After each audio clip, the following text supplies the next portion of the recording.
بسم اللہ الرحمن الرحیم نحمدہ ونصلی علی رسولہ الکریم اما بعد۔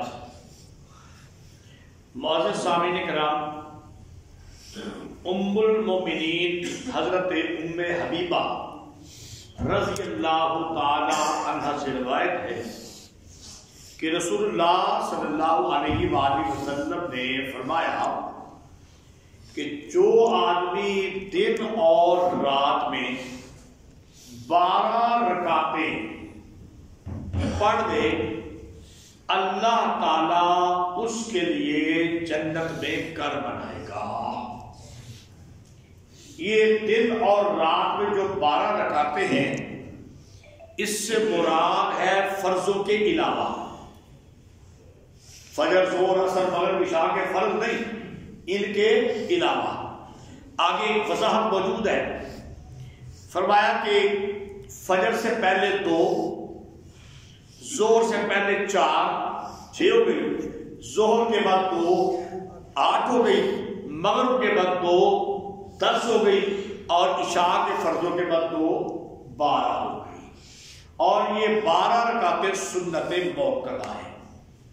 دوسری روایت ام المؤمنین حضرت عائشہ صدیقہ رضی اللہ تعالی عنہ سے ہے کہ حضور اکرم صلی اللہ علیہ وآلہ وسلم ظہر سے پہلے 4 رکعتیں گھر میں ادا کرتے، پھر مسجد میں جا کے ظہر کی نماز پڑھتے، واپس آ کے 2 رکعتیں ادا کرتے، مغرب کے بعد فرض پڑھ کے آتے 2 رکعتیں ادا کرتے، عشاء کے بعد فرض پڑھ کے آتے، وطروں سے پہلے 2 رکعتیں ادا کرتے، اور صبح فجر سے پہلے 2 رکعتیں ادا کرتے۔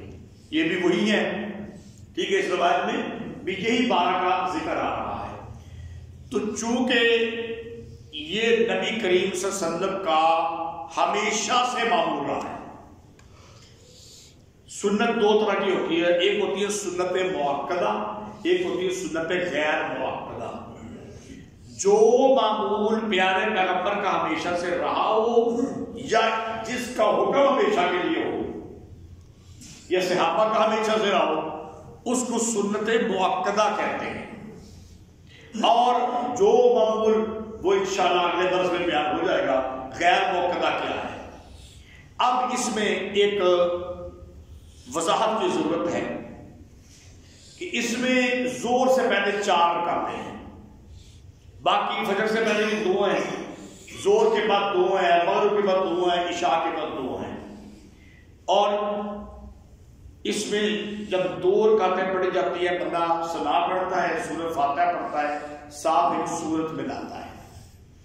فرضوں میں یہ مسئلہ ہوتا ہے کہ ظہر کے، عصر کے، عشاء کے جو 4 فرض ہیں، پہلی 2 رکعتوں میں سورہ فاتحہ کے ساتھ سورت ملائی جاتی ہے، دوسری 2 رکعتوں میں سورہ فاتحہ کے ساتھ سورت نہیں ملائی جاتی۔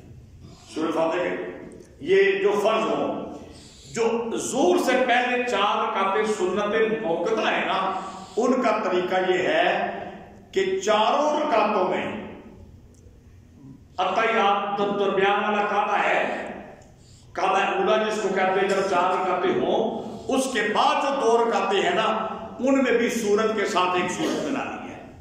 فرضوں میں دوسری 2 رکعتوں میں ہم نہیں ملاتے، اور سنت موقدہ میں یہ ہے کہ بعد والی 2 میں بھی سورت فاتحہ کے ساتھ سورت، یا کم از کم 3 آیات، یا 3 آیات کی مقدار ایک بڑی آیت جو فرضوں کے لیے ہے۔ یہ سنت موقدہ کا طریقہ ہے کہ اس میں یہ اگر 4 پڑھنی ہے تو بعد میں بھی ملانی ہوگی۔ اور یہ عمل وہ ہے جو موقدہ ہے، اور جو سنت موقدہ ہو اگر وہ رہ گئے تو اس کا گناہ ہوتا ہے۔ اس کا کیا ہوتا ہے بھائی؟ گناہ ہوتا ہے۔ اب ایک اور بات کرتا ہوں۔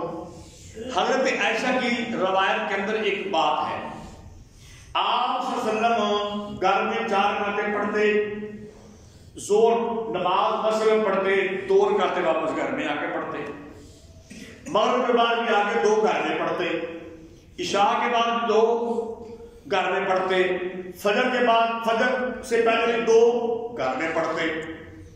اور یہی معمول صحابہ کا تھا۔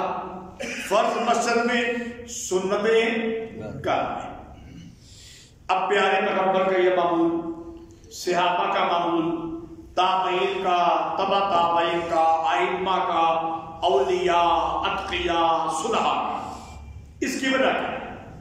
اس کی وجہ یہ ہے کہ جب گھر کا بڑا آدمی گھر میں نماز پڑھے گا تو بیوی کو، بچوں کو، بچیوں کو بھی تربیت ہو جائے گی، اور گھر میں نماز پڑھنے سے گھر میں برکت بھی ہوگی۔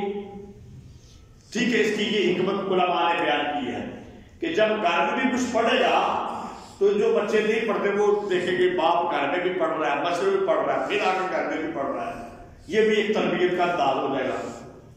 لیکن آج ہماری جو حالت ہے، بات سمجھنا، آج ہماری جو حالت ہے وہ یہ ہے کہ اگر ہم یہاں سے زور کی نماز پڑھ کے باہر نکلیں، زور کی نماز پڑھ کے باہر نکلیں، یہ دونوں عزیز میرے پاس بیٹھے ہوئے ہیں، ان کی مثال ہی دے دیتا ہوں۔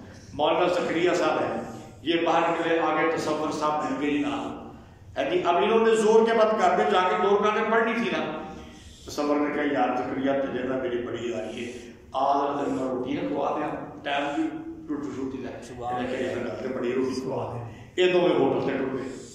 یہ ہمارا معمول ہے نا، ہم یہاں سے نکلے، کوئی دوست مل گیا، یا یہاں سے نکلے دکان میں چلے گئے، گاہک آ گئے، رہ جائیں۔ اس لیے ہمیں یہ چاہیے، ہمیں یہ چاہیے کہ اگر تو رہنے کا امکان نہ ہو، اگر تو رہنے کا امکان نہ ہو کہ نہیں رہیں گی، میں گھر جا کے پڑھ لوں گا، اگر اس پہ مضبوطی ہو تو پہلا طریقہ اس پہ ہم عمل کریں، کیونکہ وہ پیارے پیغمبر کا طریقہ ہے، صحابہ کا طریقہ ہے۔ اور اگر ہماری کمزوریاں، ہمارا ناقص عمل ہمیں اس بات پہ مجبور کر دیتا ہے کہ ہم جب یہاں سے نکلتے ہیں دنیا کے کاموں میں لگ جاتے ہیں، دوستیوں میں لگ جاتے ہیں، ادھر ادھر دکانوں میں لگ جاتے ہیں، تو پھر چاہیے کہ ایتھے پڑھ تاکہ پڑھی تو جائے نا، کیونکہ یہ سنت موقدہ ہے، چھوڑنا گناہ ہے۔